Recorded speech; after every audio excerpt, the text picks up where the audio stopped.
Bismillahirrahmanirrahim. Assalamualaikum warahmatullahi wabarakatuh. Waalaikumsalam warahmatullahi wabarakatuh. Alhamdulillahi rabbil alamin.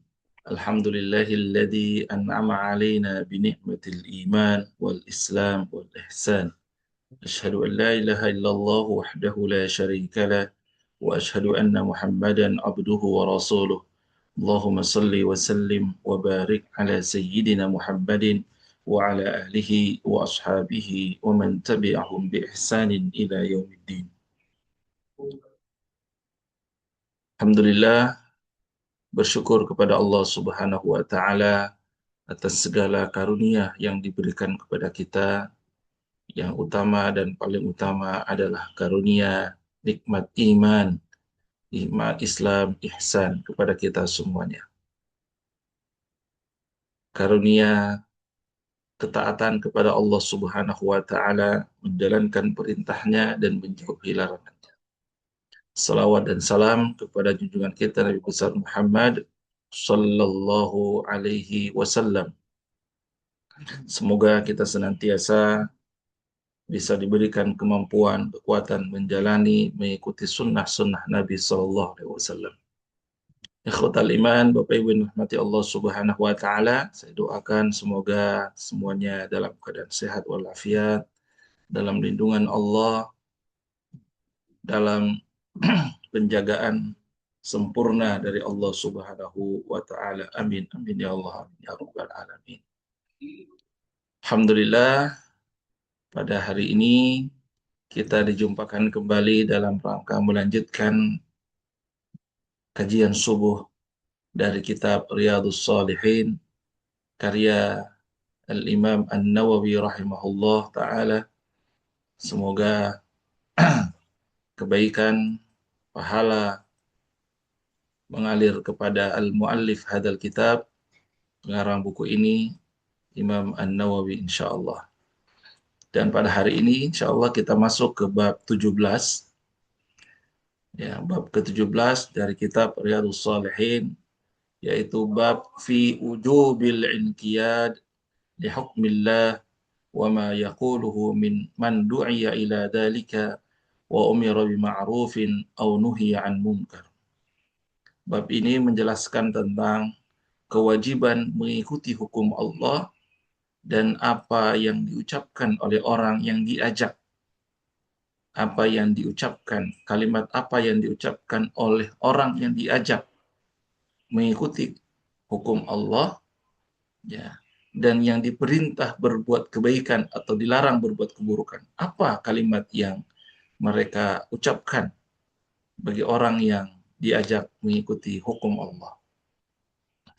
Qala Allah Ta'ala fil Qur'anil Karim, Allah berfirman dalam surat An-Nur ayat 51, A'udzu billahi minasyaitonir rajim. Bismillahirrahmanirrahim. Maaf, di surat An-Nisa ayat 65 dan saya lanjutkan dengan An-Nur 51. Allah berfirman, "Fala wa rabbika la yu'minuna hatta yuhaqqimuka fima shajara bainahum, thumma la yajidu fi anfusihim haraja mimma qadaita wa yusallimu taslima." Ini surat An-Nisa ayat 65. Apa arti dari An-Nisa ayat 65? Artinya fala wa rabbika, tetapi tidak, ya, menyangkal, ya. Demi Tuhan, mereka belum sebenarnya beriman. Mereka belum dianggap beriman. Ya, jadi bersumpah,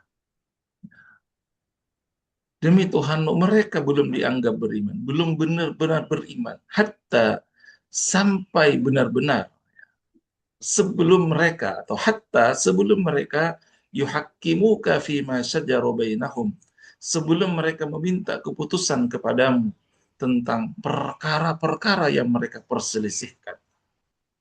Ya. Jadi ayat ini disampaikan pada Muhammad SAW bahwa mereka, orang yang datang kepadamu atau umatmu, belum benar-benar dikatakan beriman sebelum mereka meminta keputusan kepadamu Muhammad tentang perkara-perkara apa yang mereka perselisihkan. Tsumma la yajidu fi anfusihim haraja.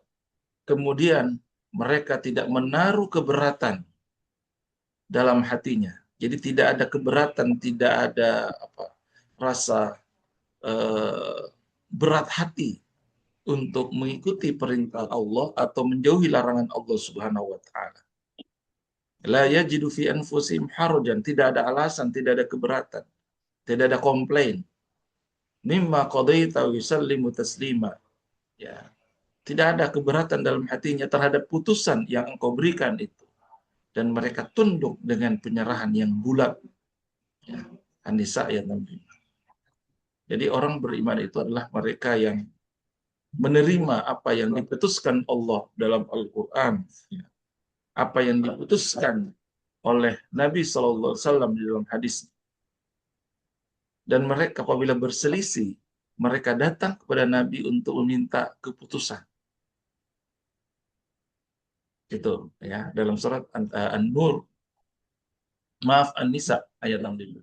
Dalam surat An-Nur ayat 51 juga Allah berfirman, "Innama kana qaulal mu'minin idza du'u ila Allah wa rasulih liyahkuma bainahum ay yaqulu sami'na wa ata'na wa ulaika humul muflihun."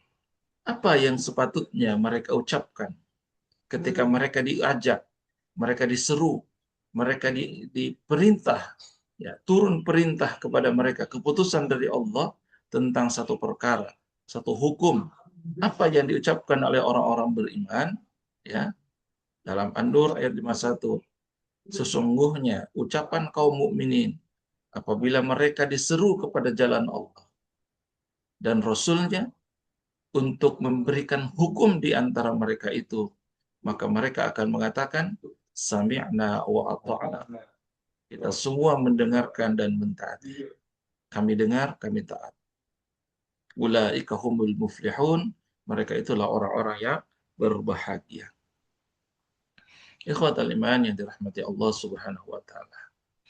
Ya, jadi setiap orang pasti mengerti bahwa Islam adalah agama yang lengkap dengan hukum-hukum. Dalam Al-Qur'an itu isinya ya hukum-hukum. Ada perintah, ada larangan, ada kabar gembira, ada peringatan, ada kisah-kisah, dan banyak diantaranya tentang aturan-aturan, hukum atau syariat-syariat yang Allah perintahkan di dalamnya. Dalam berbagai hal, dalam segala macam persoalan Islam, sudah ada ketetapannya, sudah ada syariatnya, sudah ada hukum, ya, yang wajib diterapkan untuk itu. Baik dari yang kecil, ya,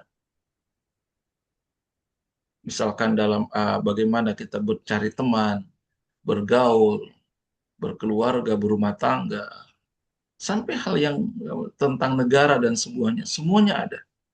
Ya. Bagaimana menegakkan ketertiban hukum, mengatur keamanan dalam negara, ya. Bagaimana memecahkan ketika ada perselisihan, ya, berselisih antara dua orang seperti apa, ya, bahkan perselisihan antar negara, antar bangsa, ya, itu ada hukumnya, ada aturannya.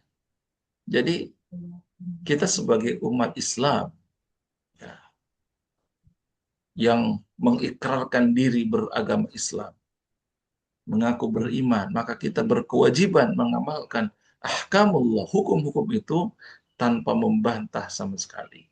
Dan tidak ada ucapan yang kita ucapkan kecuali apa tadi? Sami'na wa ata'na. Kami dengar, kami taat, kami patuh. Nah, itulah kalimat yang diucapkan orang-orang beriman.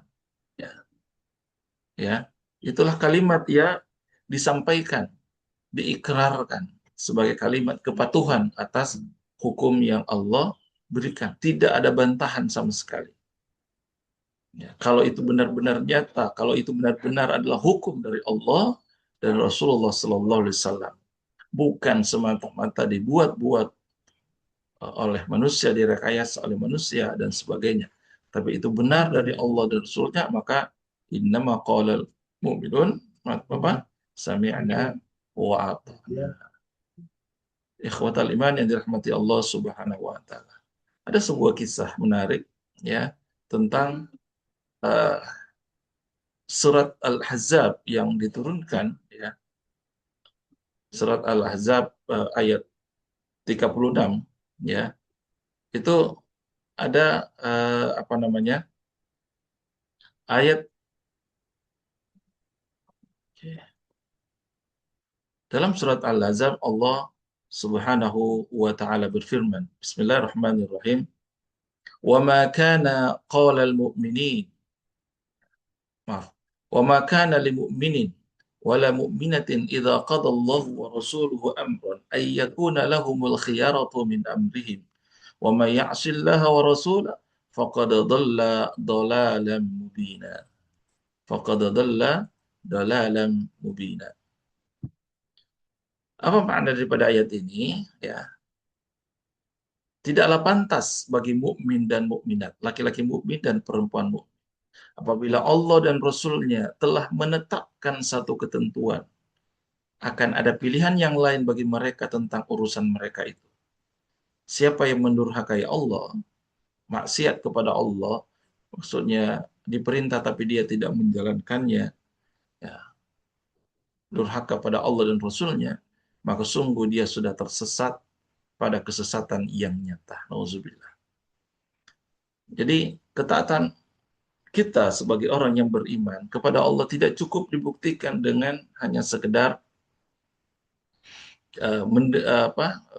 mendengarkan dan mengetahui adanya kewajiban tersebut, tahu hukum-hukumnya, sampai kemudian kita benar-benar mengikuti, tunduk kepada hukum yang Allah tetapkan. Bahkan dikatakan oleh Allah tidak pantas, ya, tidak pantas, ya, tidak pantas, kata Allah, baik laki-laki mukmin, perempuan yang mukminah, apabila Allah dan Rasul-Nya sudah menetapkan satu ketetapan hukum, untuk kemudian memilih pilihan yang lain, ya, tidak pantas. Tidak ada pilihan lain bagi mereka kecuali taat kepada Allah dan Rasul-Nya. Dan bahkan dikatakan di akhir ayat, siapa yang durhaka kepada Allah dan Rasul-Nya, artinya menolak hukum yang ditetapkan, maka sungguh dia sudah tersesat pada kesesatan yang nyata. Ikhwatal iman yang dirahmati Allah Subhanahu wa taala, ayat ini sebenarnya, ya, kalau kita lihat di asbabun nuzulnya ayat ini turun, ya, uh,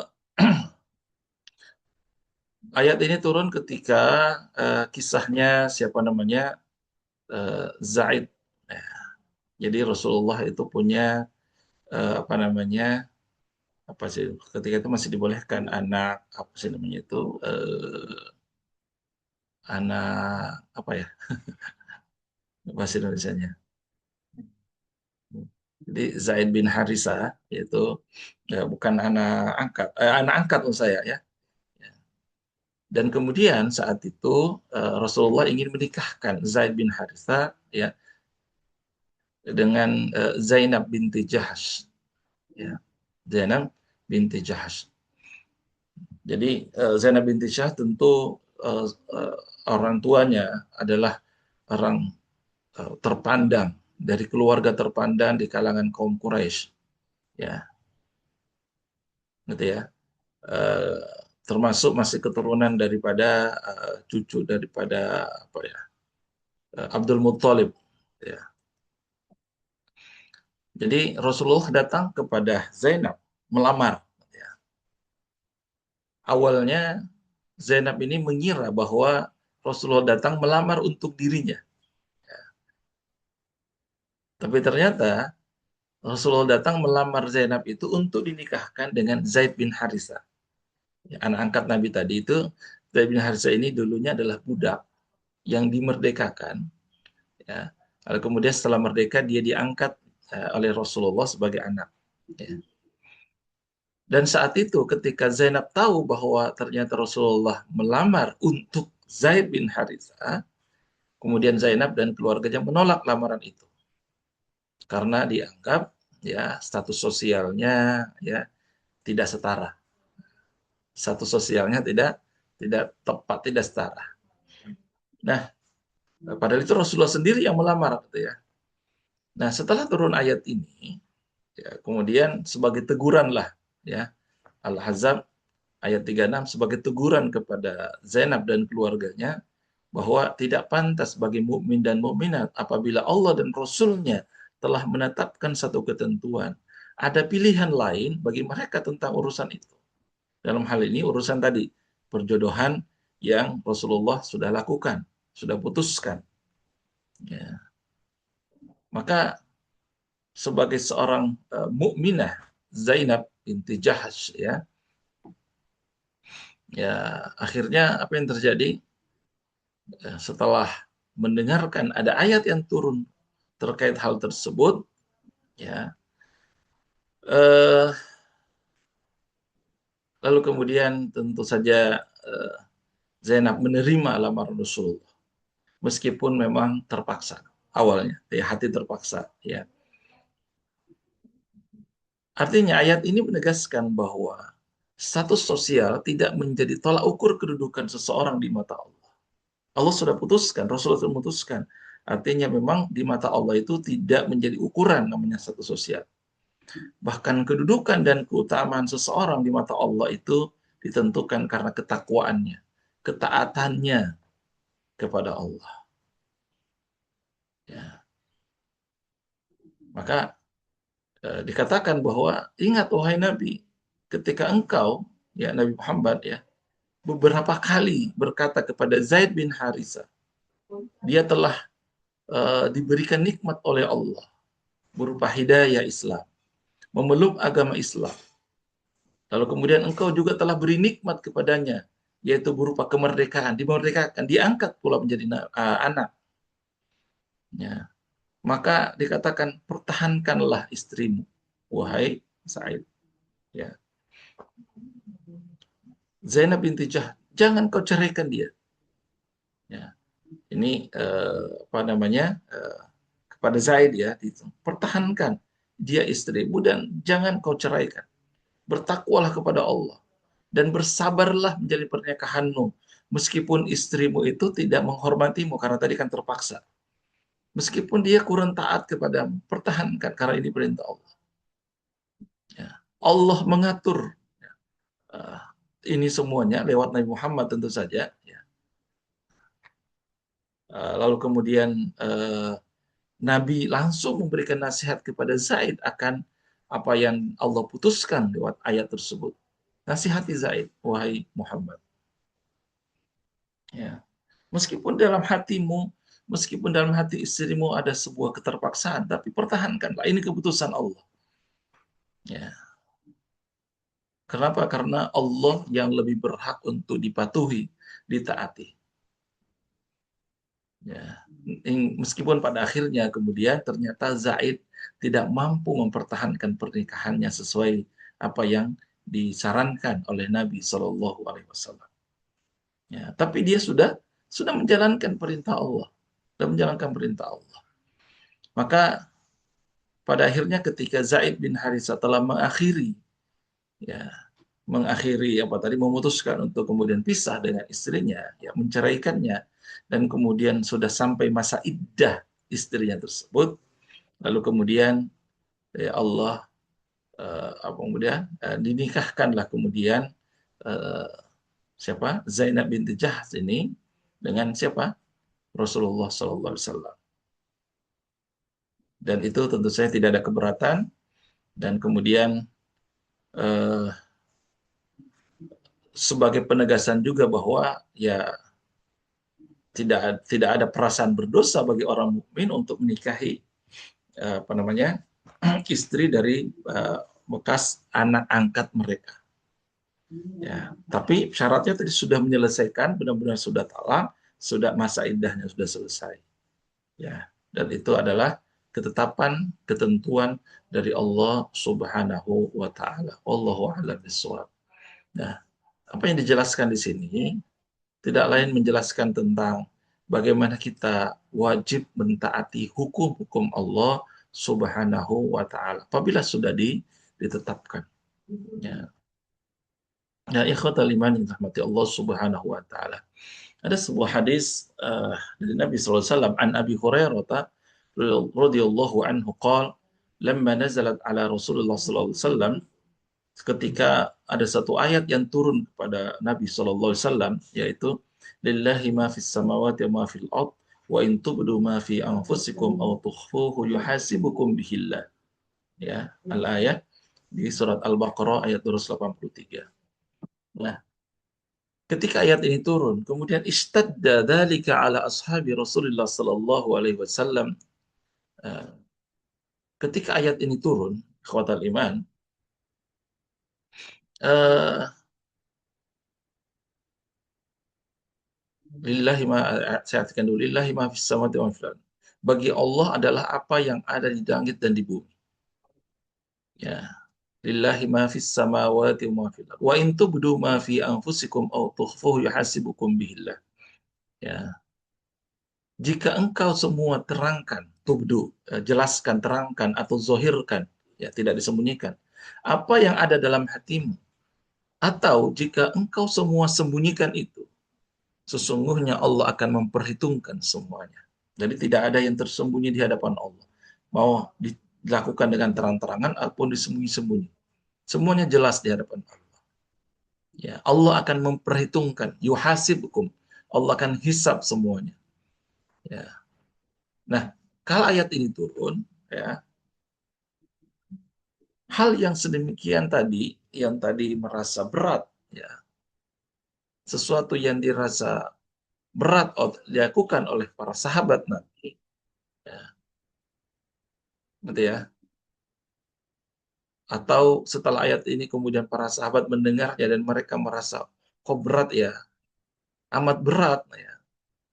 Lalu kemudian mereka para sahabat ini ramai-ramai datang kepada Rasulullah. Mereka kemudian datang berjongkok ya, berlutut. Lalu kemudian mereka berkata kepada Rasulullah, ya Rasulullah, kita telah dipaksakan untuk melakukan amalan-amalan yang kita semua juga eh, kuat melaksanakannya. Kita dipaksakan, ya kata mereka ya, dipaksakan untuk melaksanakan amalan yang kita ini kuat untuk melakukannya. Kenapa kok dipaksa lagi gitu maksudnya ya? Seperti sholat, puasa, berjihad, bersedekah.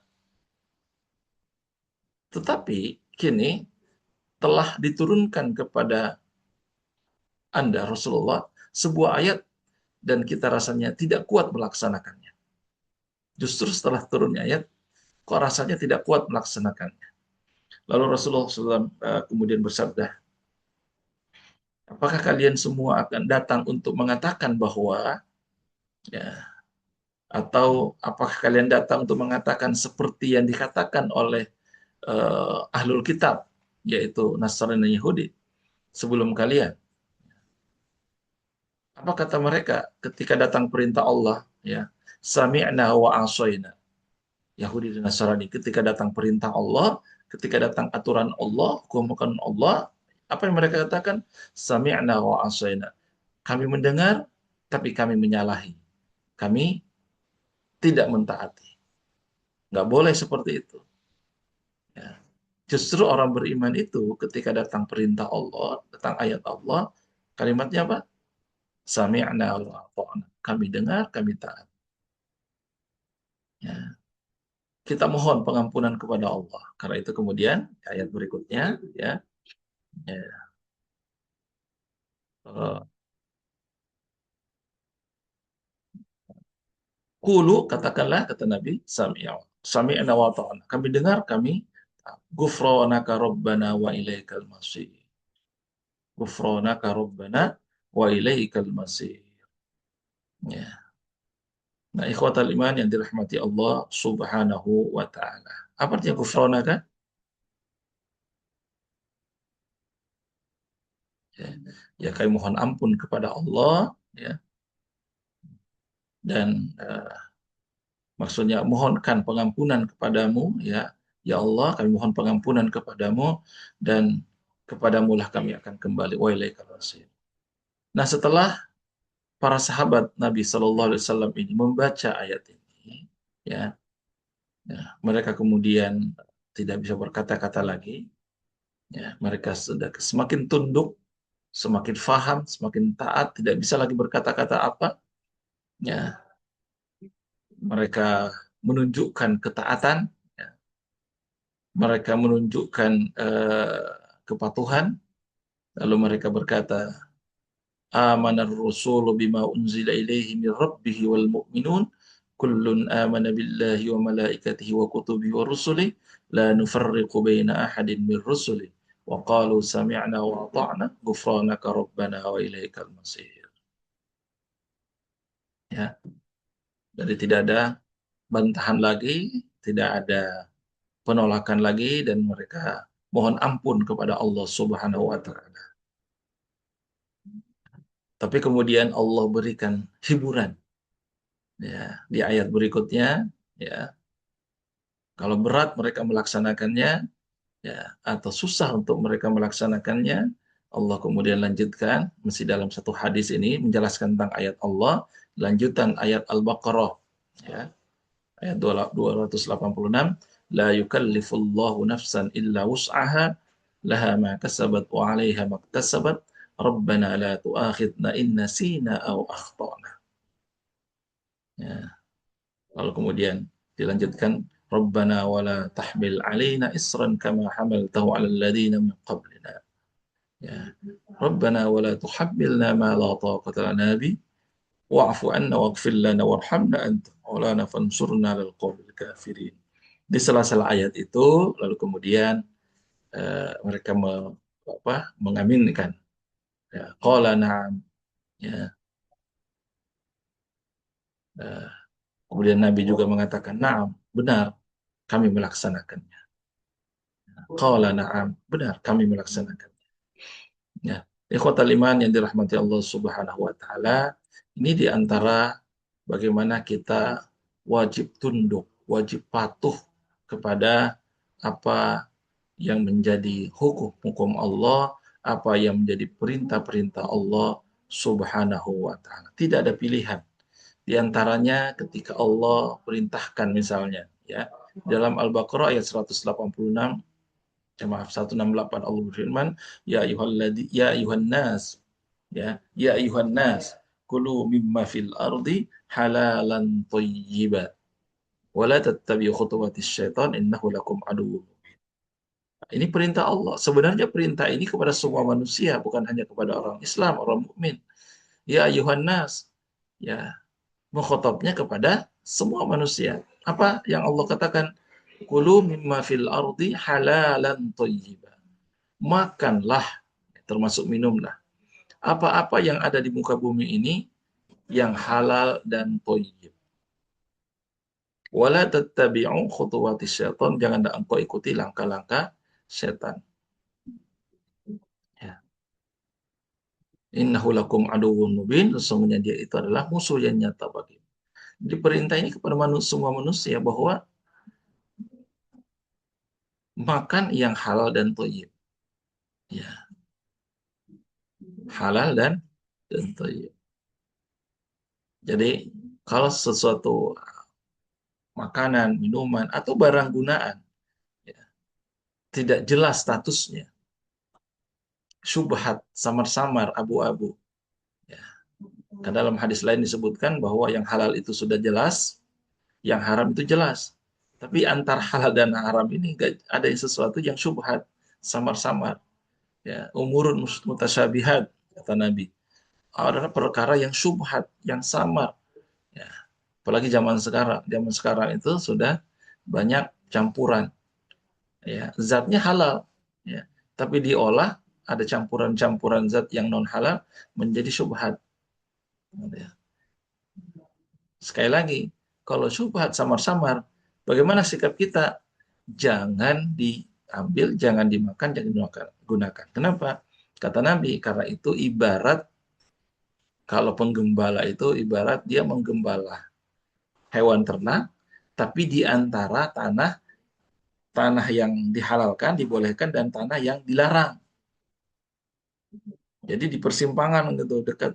Jadi tanah itu tanah miliknya yang satunya, tapi di perbatasan itu ada tanah orang lain yang dilarang untuk masuk hewan ternak. Apa yang terjadi terhadap hewan ternak itu? Ya dia bisa jadi, apalagi di rumput di tetangga, apa, tanah tetangga itu lebih subur. Apa yang dilakukan? Dia bisa nyebrang. Itulah perumpamaannya. Ya. Jadi sedikit saja kita meleng bisa kemudian mengambil, memakan yang tidak halal. Itulah kenapa kemudian wajib untuk kita pastikan kehalalannya. Ya. Nah, sekarang sudah ada undang-undangnya kan, wajib punya pengusaha-pengusaha, pelaku usaha, UMKM dan yang besar-besar wajib ada sertifikasi halal, ada cantumkan label halal. Ya, sudah diberi kesempatan bahkan sampai Oktober ini nanti tahun ini itu sudah harus wajib itu. Nah, setelah itu mungkin nggak tahu ada sweeping kali. Produk-produk yang tidak ada label halalnya itu akan dapat sanksi kan itu sudah ada undang-undangnya. Ya, kalau nggak salah limitnya sampai Oktober ya, termasuk obat-obatan. Ya. Jadi ikhwatal iman yang dirahmati Allah Subhanahu wa taala, kita adalah hamba Allah. Kita adalah umat Nabi Shallallahu alaihi wasallam. Tidak ada kemudian aturan yang kita ikuti kecuali aturan yang sudah ditetapkan oleh Allah, oleh Rasulullah. Termasuk juga adalah ulil amri, ya, pemimpin kita. Namun ulil amri itu ada batasannya. Ya, batasannya apa? Harus sejalan sesuai dengan perintah Allah dan Rasulullah. Ya. Kalau apa yang diperintahkan oleh ulil amri kemudian bertentangan dengan perintah Allah dan Rasulullah, maka tidak wajib untuk taat. Ya, ulil amri itu siapapun, manusia, atasan kita, pimpinan kita, kalau bertentangan dengan perintah Allah, bertentangan dengan apa yang dihukumi oleh Allah dan Rasulullah, maka tidak wajib taat. Tapi kalau apa yang dicontohkan, diberikan, disampaikan oleh ulil amri kita, tidak bertentangan dengan Quran hadis, maka wajib kita patuh kepada ulil amri. Ya, takarannya kalau bertentangan kita tidak patuh, kalau tidak bertentangan kita wajib patuh kepada ulil amri. Ya. Jadi pada dasarnya sekali lagi ya, karena kita adalah hamba Allah, ya, kita adalah hamba Allah diciptakan oleh Allah, ya, dan kita sudah berikrar ya kepadanya ya.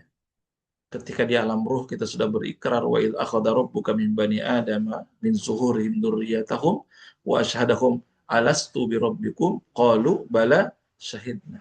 Benar ya Allah, kami bersaksi engkau Tuhan kami. Ikrar itu yang mengikat kita untuk taat patuh kepada Allah.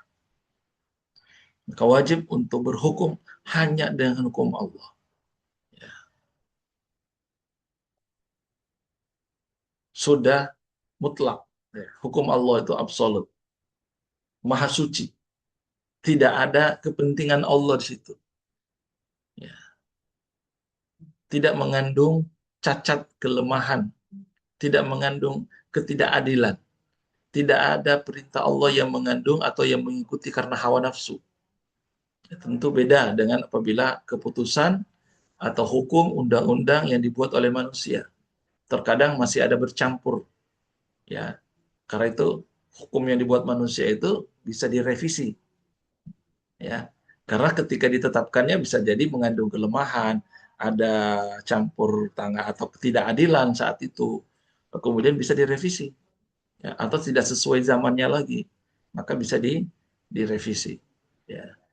Tapi tidak dengan hukum Allah. Ya, jadi sekali lagi, Allah Maha Tahu, Allah yang menciptakan kita, dan Allah Maha Adil. Karena itu disebutkan Allah itu Al-Hakim. Allah Al-Hakim. Ya. Wa huwa ahkamul hakimin, dan Allah adalah hakim yang sebenar-benarnya. Ya. Mungkin bisa jadi ada ketetapan Allah tidak sesuai dengan keinginan kita, tidak sesuai dengan diri kita. Ya. Bahkan dikatakan dalam surat Al-Baqarah ayat 216, ya, boleh jadi kalian membenci sesuatu. Sementara itu amat baik bagi kalian. Bagi kita itu baik sekali. Keputusan ini baik sekali. Ya. Tapi kemudian ada ayat mengatakan jangan dan sebagainya. Lalu kemudian kita benci. Jadi boleh jadi kalian membenci sesuatu sementara ia amat baik bagi kalian. Atau sebaliknya, boleh jadi kalian menyukai sesuatu padahal ia amat buruk bagi kalian. Jadi Allah Maha Tahu sedangkan kalian tidak tahu. Ya. Kita membenci sesuatu, tidak menyukai sesuatu hal. Tapi sebenarnya itu yang kita tidak sukai itu baik bagi kita. Ya. Lalu kemudian kita tinggalkan, padahal itu baik. Atau sebaliknya, kita suka melakukan sesuatu. Ya. Tapi sebenarnya hal itu justru buruk, berdampak buruk pada kita, menimbulkan mafsadah, kerusakan bagi kita. Allah Maha tahu, kalian tidak tahu. Di ikhwatal iman yang dirahmati Allah Subhanahu wa taala, sekali lagi bahwa jelas ya, tidak ada alasan sekali lagi untuk kemudian mengelak ya atau tidak berhukum sesuai dengan apa yang Allah tetapkan. La yukallifullahu nafsan illa usaha. Allah tidak membebani. Allah tidak memberikan beban di luar kemampuan manusia. Ya. Allah Maha tahu. Ya. Karena itu pun dalam sholat, ya kalau tidak sanggup dengan berdiri, maka boleh dengan duduk. Tidak bisa dengan duduk, maka boleh dengan berbaring. Ya. Tidak bisa lagi, bisa dengan isyarat. Allah tidak membebani kecuali sesuai dengan kemampuan seorang hamba. Ya. Yang jelas, hati kita sami'na wa ata'na, kami dengar perintah Allah dan kami taat, patuh kepadanya. Ya. Dalam perkara berbagai hal, termasuk dalam makan minuman tadi, termasuk dalam hal berpakaian, ya, dan perintah-perintah ibadah lainnya, baik yang mahdhu atau ghairu mahdhu. Dan ini sekali lagi bentuk keimanan seseorang. Bentuk keimanan. Ya. Ingat ya dalam ayat yang saya bacakan di pertama tadi, An-Nisa ayat 65, ya, bahwa uh, itu ukuran keimanan. Tidak pantas ya, orang yang atau belum layak dikatakan beriman kalau dia belum ya, mengikuti apa yang diputuskan oleh Allah dan Rasulullah. Ya. Bahkan Allah bersumpah gitu kan di dalam An-Nisa ayat 65 tadi. Bahkan yang lebih berat lagi dan lebih tegas lagi di Al-Maidah ayat 44, ya, ketika Allah mengatakan, ya, barang siapa yang tidak berhukum, oman lam yahkum bima anzalallah, siapa yang tidak berhukum dengan hukum yang diturunkan Allah, ya, faulaika humul kafirun, mereka itulah orang-orang yang kafir. Itu dalam Al-Maidah ayat 44, ya. Termasuk mereka yang terancam dengan kekafiran ini adalah mereka yang membuat syariat selain yang diturunkan Allah. Sudah tahu ada aturan dari Al-Quran, aturan yang dibuat oleh Allah, dari Rasulullah, sudah ada aturannya. Tapi dia mengakali, buat-buat sendiri. Dalam rangka, dia ingkar. Ya. Dia ingkari bahwa hukum Allah dan Rasulnya lebih berhak untuk diterapkan. Dia mendahulukan atau mengutamakan hukum togut, hukum dibuat selain hukum, atau mungkin mensejajarkan hukum Allah dengan hukum togut, hukum buatan manusia. Lalu kemudian meyakini ini sama saja, setara. Padahal tentu berbeda. Ya, ya kalau setara, kenapa nggak mengambil hukum yang sudah ada yang Allah tetapkan? Jadi wajib dalam berbagai hal. Ya, ibadah mahdhu, ghairu mahdhu. Ya, dalam keluarga, dalam semuanya sudah ada aturannya semuanya. Karena ada Allah Al-Hakim, Allah yang memberikan atau menetapkan hukum. Ya, kita tinggal sami'na wa ata'na. Ya. Allahu a'lam bishawab. Sekali lagi, semoga kita menjadi hamba pilihan yang senantiasa taat dan patuh kepada hukum Allah Subhanahu wa taala. Yakini bahwa tentu setiap ketaatan kepada hukum Allah itu ada manfaatnya, ada kebaikannya. Karena itu sesuai dengan fitrah manusia. Ya, seperti halnya tadi tentang makanan minuman. Halal dan thayyib itu sesuai dengan fitrah manusia. Itu dibolehkan, dihalalkan makanan minuman itu karena ada unsur kebaikan dalam kehidupan kita. Ada unsur manfaat dalam kehidupan kita. dilarang atau diharamkan, pasti karena ada mudorotnya. Contoh khamar. Kenapa dilarang? Adakah manfaatnya? Mungkin ada yang mengatakan, iya ada manfaatnya. Betul, bisa jadi ada manfaatnya. Tapi mudorotnya jauh lebih besar. Jadi sekali lagi, dalam kaidah usul fiqh juga disampaikan bahwa ya eh, diharamkan atau dibolehkan segala sesuatu karena ada an-nafi' ala manfaatnya. Dilarang karena ada mafsadah di dalam. Tapi kalaupun kita tidak tahu apa hikmahnya, apa manfaatnya, atau apa mudaratnya kalau kita meninggalkannya, kalaupun kita tidak tahu, maka tetaplah sami'na wa ata'na karena Allah yang Maha tahu. Ya. Meskipun kita nggak suka, contoh dalam hal pakaian, ya, mungkin rasanya pakai hijab bagi wanita berat, susah, nggak sesuai dengan zaman, nggak sesuai dengan dress code di lingkungan tersebut. Tapi karena perintah Allah, sami'na wa ta'na, hijab dipakai. Meskipun kata-kata orang ya kurang trendy, kurang mengikuti zaman, ya, tapi jauh lebih baik mengikuti Allah, mengikuti Rasulullah. Ya, tidak ada pilihan. Sami'na wa ta'na. Yang kita ikuti adalah perintah Allah, perintah Rasulullah. Jangan diselisih. Jangan diselisih. Dan yakini bahwa berhukum kepada apa yang diturunkan Allah adalah sebuah ketaatan. Ya, ciri orang yang beriman taat. Ya, Allahu a'lam bishawab. Semoga bermanfaat. Semoga kita diberikan kemampuan, kekuatan untuk menjalani perintah-perintah Allah, hukum-hukum Allah, syariat-syariat Allah dan Rasulullah Sallallahu Alaihi Wasallam dalam segala hal sekali lagi. Ya, baik, jemaah sekalian, mungkin ada yang mau bertanya, dipersilahkan. Belum kita tutup sesi kita pada hari ini.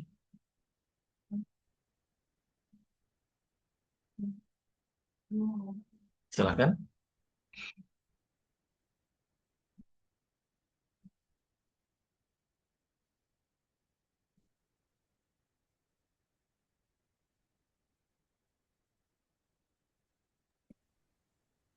Sami'na wa ata'na Ustaz. Masya Allah. Baik. Nah, termasuk juga dalam hal warisan, gitu ya. Udah jelas itu. Ya. Perintah Allah sudah jelas dalam surat Nisa kan tentang warisan. Nah, tapi kan terkadang ada juga yang mengatakan, oh nggak adil, kok bagian laki-laki dua, perempuan satu. Kemudian kita cari-cari hukum lain, misalnya. Ya, karena itu Bapak Ibu, itu ada satu hal, ya, ada dua sisi ya. Karena itu ada istilah dalam warisan itu eh, PSP. Nah, pernah dibahas juga ya. Ya, PSP itu pembagian sebelum penetapan sebelum pembagian. Ya, jadi ya, ditetapkan dulu ya. Ketika ada ahli waris, ya, maksudnya mayit belum dimakamkan, ditetapkan dulu. Penetapannya apa? Penetapan sesuai dengan perintah Allah dalam Al-Quran. Tetapkan, tetap berapa anaknya, berapa ahli warisnya ditetapkan sesuai dengan aturan Al-Quran. Lalu kemudian setelah dimakamkan sebagainya, ahli waris kumpul lagi nih. Baik, setelah kita tetapkan sesuai dengan Al-Quran, lalu kemudian ini supaya silaturahim tetap terjaga keluarga, silahkan secara sukarela apabila kita bagi sesuai karena misalnya salah satu saudaranya belum punya pekerjaan tetap dan sebagainya, sehingga bagian dari saudara yang lainnya bisa diberikan kepada saudara yang lain sehingga bisa sama rata. Itu juga bisa dilakukan. Asalkan tadi ditetapkan dulu sesuai dengan perintah Allah. Baru kemudian secara silaturahim, hubungan dengan manusia dijaga, maka bisa sesuai dengan kesepakatan bersama. Itu juga bisa dilakukan. Jangan belum apa-apa sudah menyalahkan Al-Quran. Ah, nggak adil ini, harusnya perempuan dapat dua, sama-sama laki-laki juga dua. Itu namanya sudah menyalahkan ayat Allah sebelum menjalankan perintah Allah tersebut. Nauzubillah min dzalik. Jangan sampai terjadi.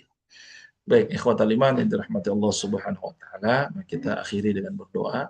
Semoga Allah ampuni segala dosa dan khilaf kita yang mungkin pernah kita abai terhadap perintah Allah. Allah ampuni kita dan Allah kuatkan kita untuk menjalani segala perintah Allah, menjauhi larangannya. A'udzubillahi minasyaitonirrajim. Bismillahirrahmanirrahim. Alhamdulillahi rabbil alamin. Hamdan yuwafi ni'amahu yukafi mazidah. Ya Rabbana lakal hamdu wa lakal syukru kama yanbaghi li jalali wajhikal karimi wa 'azimi sultanik. Allahumma shalli ala sayyidina Muhammad wa ala ali sayyidina Muhammad. Allahumma inna nas'aluka salamatan fid din wa 'afiyatan fil jasad وزيادة في العلم وبركة في الرزق وتوبة قبل الموت ورحمة عند الموت ومغفرة بعد الموت اللهم هون علينا في سكرات الموت والنجاة من النار والعفو عند الحساب ربنا ظلمنا أنفسنا وإن لم تغفر لنا وترحمنا لنكونن من الخاسرين ربنا تقبل منا صلاتنا وصيامنا وركوعنا وسجودنا وتخشعنا وتعبدنا وتمم تقصيرنا يا الله يا الله يا رب العالمين ربنا ولا تحمل علينا إصرا كما حملته على الذين من قبلنا ربنا ولا تحملنا ما لا طاقة لنا به واعف عنا واغفر لنا وارحمنا أنت مولانا فانصرنا على القوم الكافرين اللهم آت أنفسنا تقواها وزكها أنت خير من زكاها أنت وليها ومولاها يا رب العالمين. Mari kita doakan saudara kita yang sedang menunaikan ibadah haji, baik yang sudah berangkat atau yang belum berangkat. Semoga Allah berikan kekuatan, Allah berikan kesehatan, Allah bimbing, Allah tuntun mereka sehingga mampu melaksanakan ibadah haji dengan baik, dengan lancar. Haji mabrur insya Allah. Allahumma ja'alhum hajjan mabrura wa dhanban maghfura wa sa'yan mashkura wa amalan salihan maqbula وتجارة لن تبورا يا عالم ما في الصدور irhamna ya Allah. Dan semoga kita yang belum menunaikan ibadah haji atau yang akan menunaikan ibadah haji kembali, semoga dipanggil Allah, dimudahkan rezekinya untuk menunaikan ibadah haji. Allahumma ballighna Makkah wal Madinah. Allahumma ballighna Makkah wal Madinah. Allahumma ballighna Makkah wal Madinah wal Arafah. وارزقنا الحج المبرور وارض عنا واغفر لنا وارحمنا أنت مولانا فانصرنا على القوم الكافرين اللهم أحسن عاقبتنا في الأمور كلها وأجرنا من خزي الدنيا وعذاب الآخرة اللهم اختم لنا بالإسلام واختم لنا بالإيمان واختم لنا بحسن الخاتمة ربنا آتنا في الدنيا حسنة وفي الآخرة حسنة وقنا عذاب النار وصلى الله على خير خلق محمد النبي الأمي وعلى آله وصحبه وبارك وسلم والحمد لله رب العالمين ثم السلام عليكم ورحمة الله وبركاته. Waalaikumsalam warahmatullahi wabarakatuh. Terima kasih Ustaz.